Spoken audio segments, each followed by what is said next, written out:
You will hear a number of different recordings, and you will have to answer questions on what you hear. There will be time for you to read the instructions and questions, and you will have a chance to check your work.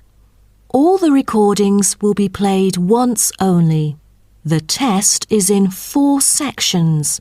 At the end of the test, you will be given 10 minutes to transfer your answers to an answer sheet. Now turn to Section 1. Section 1.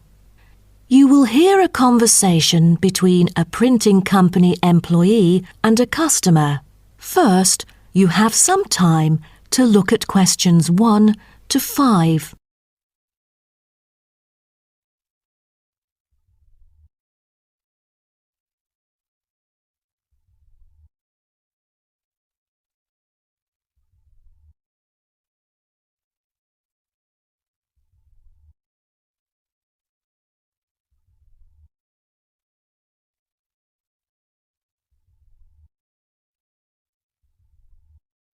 You will see that there is an example which has been done for you. On this occasion only, the conversation relating to this will be played first. Good afternoon. Welcome to Matrix Printing. I'm John Smith. How can I help you? Good afternoon. I'm here to reprint a brochure for our hotel. There are some pages that need revising. The customer says the brochure sample needs revising. So, brochure has been written in the space. Now we shall begin. You should answer the questions as you listen, because you will not hear the recording a second time. Listen carefully and answer questions 1 to 5. Good afternoon. Welcome to Matrix Printing. I'm John Smith. How can I help you? Good afternoon. I'm here to reprint a brochure for our hotel. There are some pages that need revising. Sure. How may I address you? Oh, I'm Mary Jane from Central Hotel Chains. Nice to meet you. I've got samples of the previous version. I assume it is your company's advertising brochure. Yes. What exactly is the problem? Well, it was printed the year before, so some of the information is already out of date. There are also a couple of problems with the layout. Firstly, the letters of the address on the front page are far too small. It's hard to see when glancing at the cover. How big do you need it to be? Increase the letters by 3 font sizes. Just a minute. Let me take notes of your requirements. Okay, what else needs changing? The information regarding the pool should be deleted because it is currently under renovation and is not available. So, all of the relevant descriptions on page 2 should be removed? What do we replace it with? We can't just leave the whole page blank. Just fill it in with the introduction of our newly opened gym. I've included all the relevant information here in this flash drive. Let me check. I see. No problem then.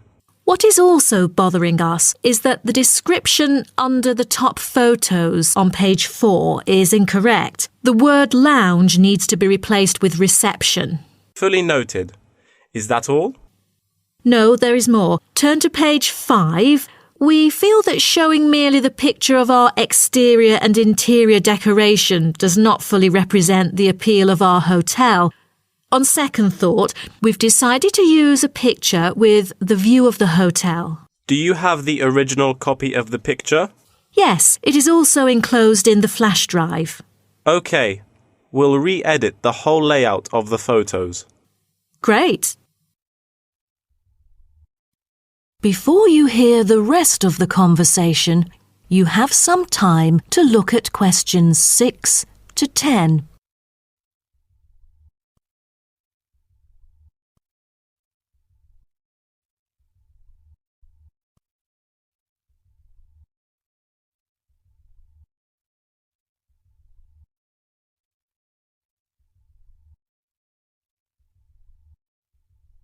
Now listen and answer questions 6 to 10.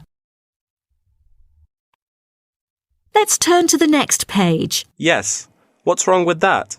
It seems perfectly fine to me. At first sight, it seems fine, but according to the feedback of the customers, the prices do not stand out. So, we want to change the print from black to red to make it pop out. Okay, I've made notes of all of your requests. Is there anything else? I appreciate it. Just one final request. Could you translate the whole brochure into Spanish? We have customers worldwide, you know, especially those from Latin countries.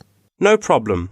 What about other languages, like Japanese, Chinese, or German? These are our most popular target languages. I have to ask the manager about the Chinese version. There's been a surging number of Chinese clients during recent years. However, we don't need German or Japanese translations, as we currently don't have many customers from those two countries. Sure. Just keep me updated. So, roughly, when could we get the revised print? We need it before the end of July. It's late June now. Roughly, it'll take 3 weeks to re-edit. So it will definitely be ready before the deadline. Great. To where shall we send the samples? The address is number 9 Green Drive, Clifton, NY 21300. How do you spell Clifton?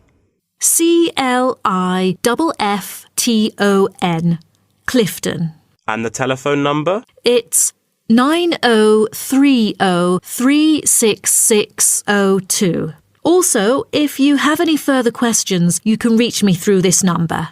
Okay. That is the end of section 1. You now have half a minute to check your answers.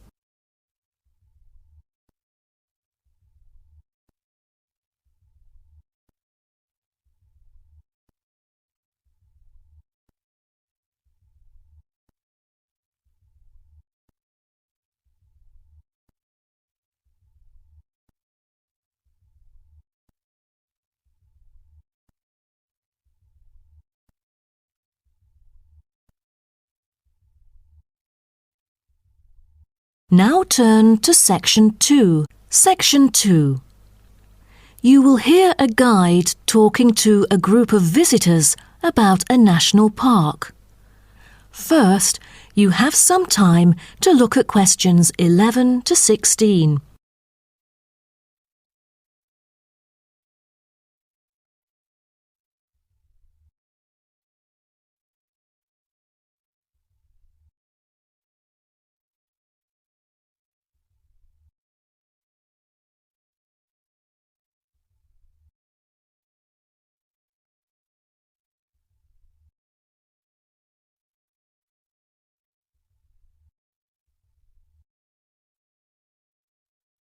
Now listen carefully and answer questions 11 to 16. Welcome to Byron National Park. I am Jim Carson, your tour guide for the trip. First, I'd like to give you some basic information about the park. Covering 7,000 acres of land and spanning across 3 states, Byron National Park was established to protect the area's most spectacular scenic values. With unique geological features, natural history, and native plant and animal life, it is an ideal destination for recreation as well as research purposes. The park has a breathtaking waterfall connecting the longest river in the country, but it is most renowned for having the largest subtropical rainforest worldwide. There are many layers of tall, medium, and low vegetation growing with seasonal variations in the park. It is a place where the air seems green. Ardent hikers can find an awesome array of options here. Apart from the dense green rainforest, tourists can also hike along the mountain trail. Despite the stunning view, taking photos is not advised on the way up, I'm afraid, as one might get distracted and the narrow trail by the sheer cliff is quite dangerous. When you reach the top of the mountain, there is nothing better than having a picnic under the trees with your family. Accompanied mostly by wildlife, walkers as well as cyclists may find the bush track a good choice for having a tranquil time to themselves. As your tour guide, I suggest that only expert hikers take the creek circuit, because its beautiful and inspiring scenery through the subtropical jungle is paralleled by its physical challenges. A list of transport is available within the park. Bicycles are a popular choice as it is the most flexible way to get around. Electric trams are temporarily closed for maintenance. Boat trips down the river are an ideal way to spend a tranquil afternoon. Rest assured that transport within the park is covered in the bill. Extreme sports is another highlight of the park. There are, for adventurous grown-ups, especially those who are comfortable with having a racing heart, scary as it may sound, it is actually safe to participate in extreme sports under strict instructions and close supervision. Abseiling is available regardless of the weather. It is a fun way to overcome fear of heights, gain new skills, and get an adrenaline rush. Bungee jumping and paragliding are also available, except for during the summer. At this point, you might worry about meals here. Well, even though there is only one restaurant in the park at the moment, the variety of dishes is astonishing. There are 2 meals included in the price. Just get your meal ticket at the reception before dining. Also, there is no need to make reservations or worry about availability, since there are plenty of tables. Before you hear the rest of the talk, you have some time to look at questions 17 to 20.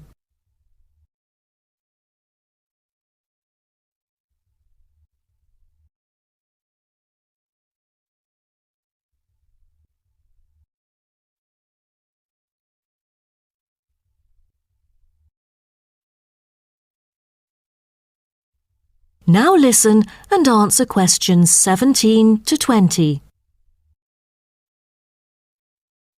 During your stay here, you might want to know what there is to do. Let's turn to the plan so I can familiarize you with the layout of the park.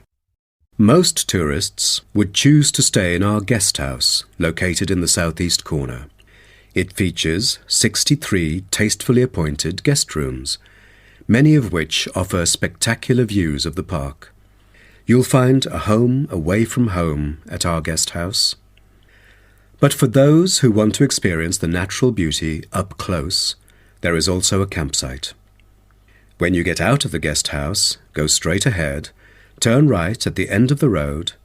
To your left, there is a campsite amongst the trees where you could spend a night under the stars together with owls and chipmunks. If you look at the top left of the plan, you will notice a picnic area. You can either bring your own food, or we can deliver food to you. Barbecue is an option. The business centre is situated directly opposite the picnic area.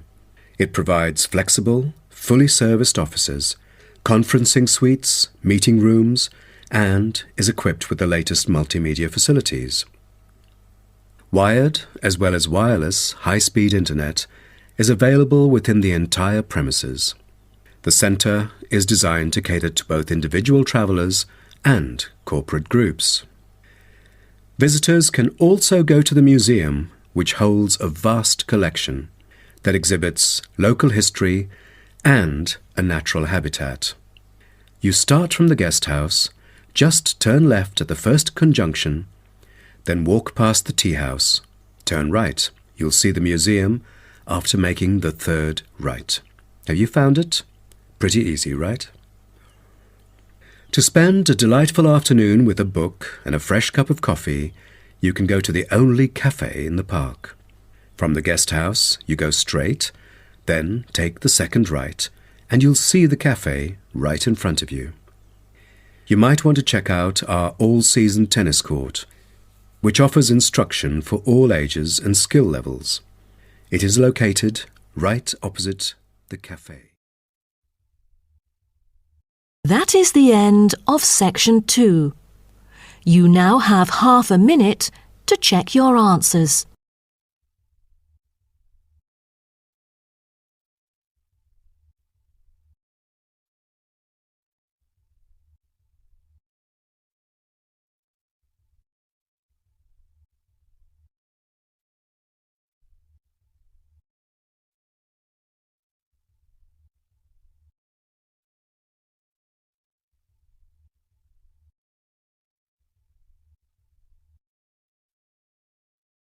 Now turn to Section 3. Section 3. You will hear two students called Helen and Paul talking to their tutor about a nursing course. First, you have some time to look at questions 21 to 24.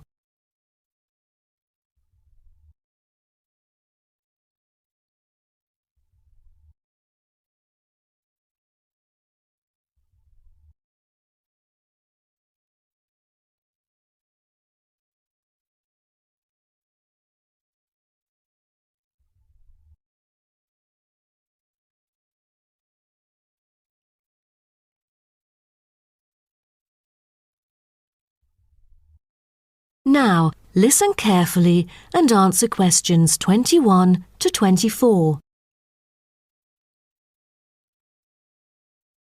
Helen and Paul, congratulations to you both for doing so well the past semester. You two have exhibited an impeccable performance during your first year in the nursing program. I'd like to get some feedback from the two of you to better improve the program and to provide guidance for our prospective students. I'd like to start with you, Helen. So, first of all, which aspect of the program impressed you? Well, to be honest, when I was enrolled into the course, I was expecting a group of classmates my age. But as I stepped into the classroom for the first time, I was surprised by the diversity. Most were in their 20s, but there were also those in their 30s or even 40s. As it turns out, the intergenerational communication has sparked intense debate and new thinking, and I think that's something special about the programme that I appreciate very much. What about you, Paul? What do you think of the program? For me, the group project we carried out last semester is another key feature of the program. The whole class was divided into 8 different groups, working on 8 prospective cases. Team-building sessions were conducted in a collaborative way most of the time. Comprised of 5 members, our group studied acute pancreatitis. During the process, we broke the task into different parts and assigned them to each member. We were then able to tackle the complex problem by pooling our knowledge and skills. More importantly, stronger links were established between the group members. Because of the project, we've all become good friends. That's true. According to graduates, group projects prepare them for the work world in which teamwork and collaboration are increasingly the norm. So tell me, Paul, what else do you like about the program? I want to be a registered nurse, working in a public hospital after graduation. So the internship provided is a valuable opportunity for clinical practice in a supportive learning atmosphere. However, I was amazed by the amount of written assignments, since I thought the course should have focused more on practice-oriented learning. Well, I have to disagree with you, Paul. The essays demonstrate your understanding of the course. For me, writing essays is a process that involves critical thinking, which challenges me to develop my points more thoroughly. I thus manage to gain a diversity of perspectives. The program is designed to deliver basic and advanced theoretical knowledge of core concepts, including healthcare systems concepts, together with practicum or clinical practice experience to bridge the classroom content to the practice setting. So, I'm afraid written work is unavoidable. Also this year, we've added a module of law. How do you feel about that? At first, we felt that learning law is kind of redundant and too time-consuming. After a few sessions, we realised that it is necessary in dealing with future medical disputes. Before you hear the rest of the talk, you have some time to look at questions 25 to 30.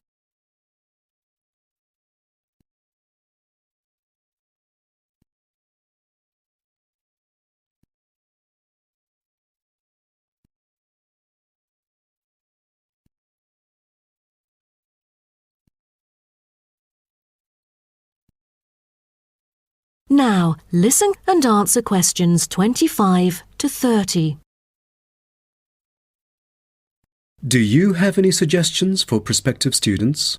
What bothers me most is handing in essays on time. I almost missed the deadline once because there were 3 essays due within the same week, so rationalizing your time is critical. Well, that's true. The lectures deliver so much useful information. I have poor memory, so I kept making notes and revisiting them on a regular basis.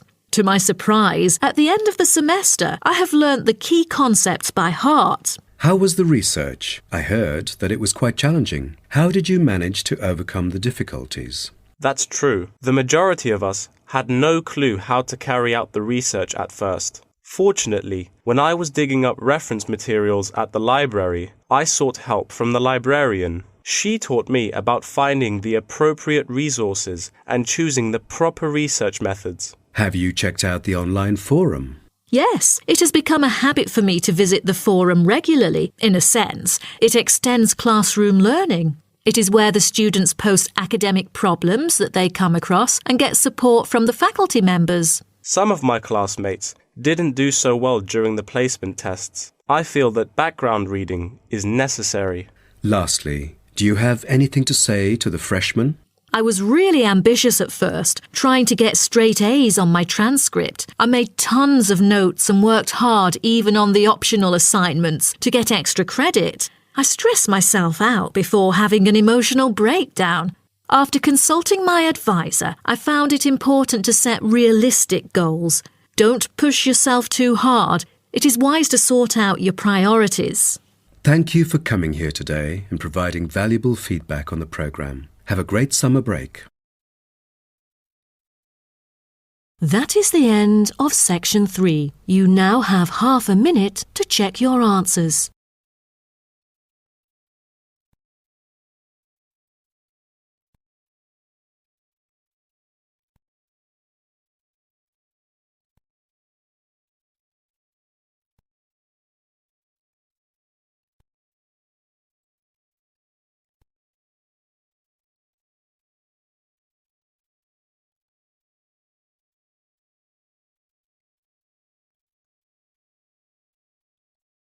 Now turn to section 4. Section 4.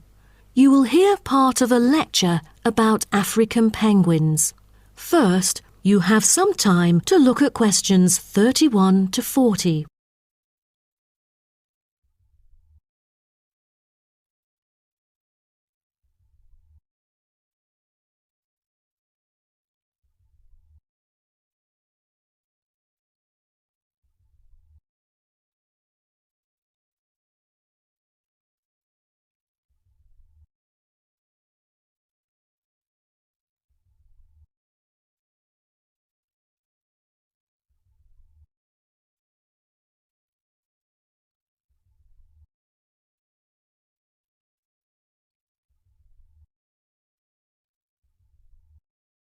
Now, listen carefully and answer questions 31 to 40.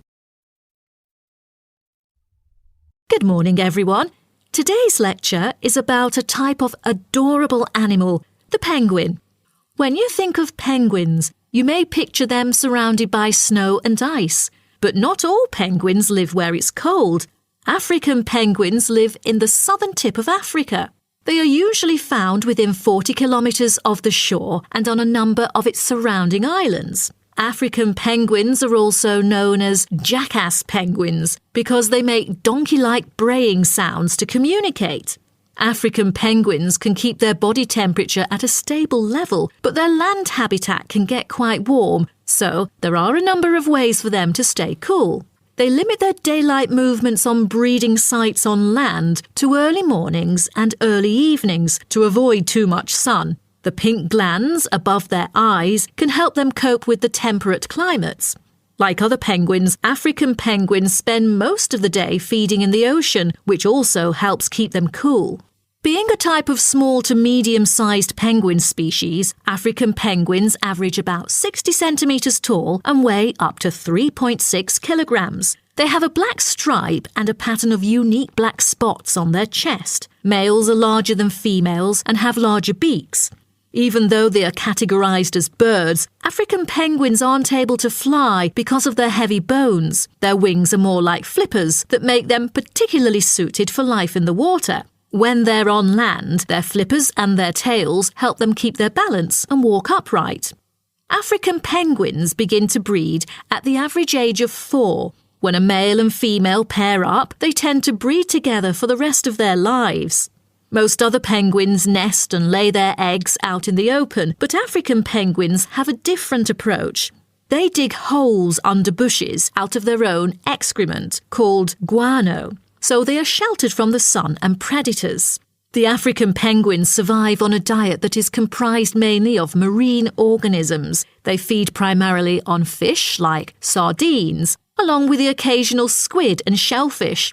But when normal food is in short supply, they eat tree roots as well. The streamlined body of the African penguin allows it to move through the water like a rocket, capable of reaching a speed of around 20 kilometers per hour when hunting for food.